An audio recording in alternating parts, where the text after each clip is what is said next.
or like Logan, or I mean Jacob Allen, maybe something like they're pretty, easy going. I feel like always like to have a good time. So, yeah, for the most part, I would say probably them two.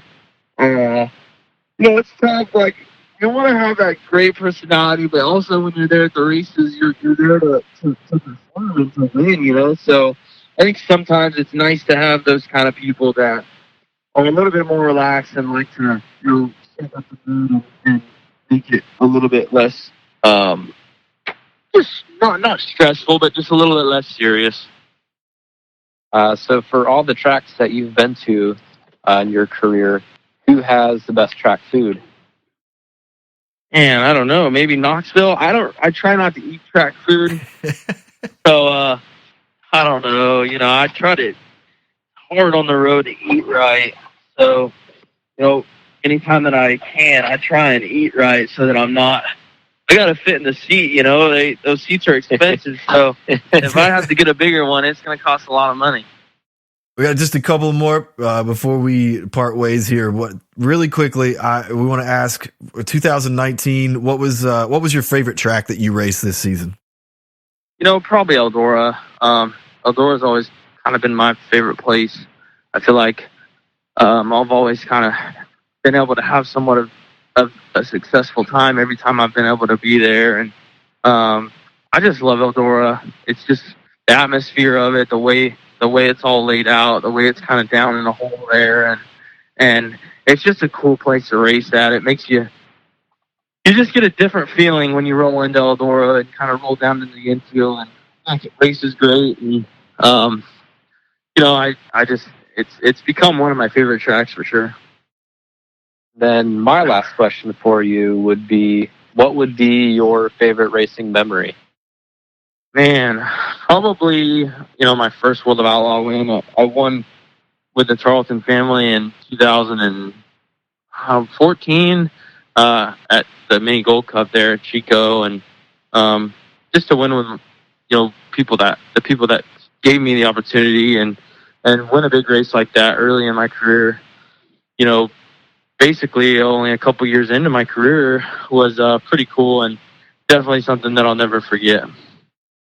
Upcoming races, what was next on the midget schedule?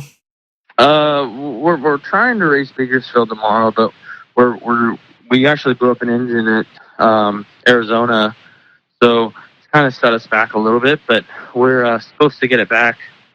Speedway Engines and does a really good job and was able to turn it around in a week, which is incredible. So hopefully we can, if not tomorrow, hopefully Turkey Night here in a few days on Tuesday. Anything after that you're looking at outside of California between now and Australia? No, that's pretty much it. That's about all that's going on. So yeah, we'll just wait until Australia and kind of go from there. Awesome. Well, hopefully you'll get it ready for Tuesday, and then best of luck at that, and safe travels to Australia. We really appreciate your time here on the Ohio Dirt Track Podcast. Thanks for joining us, Carson. Yeah, no worries, guys. Thanks for having me on. All right, thanks.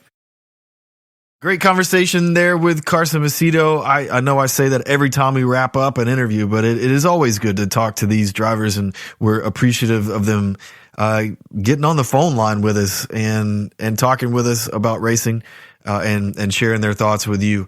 So we're lucky to get to do that here on the Ohio Dirt Track Podcast. And in the spirit of Thanksgiving, I'm thankful that we get to do this. So thanks for doing this with me, Jacob. This is a ton of fun, man. Yeah, this has been. It's been a very rewarding experience, I think. I mean, we've gotten to talk to a lot of the biggest names in this sport and racing in general, and I'm excited to see where all this goes.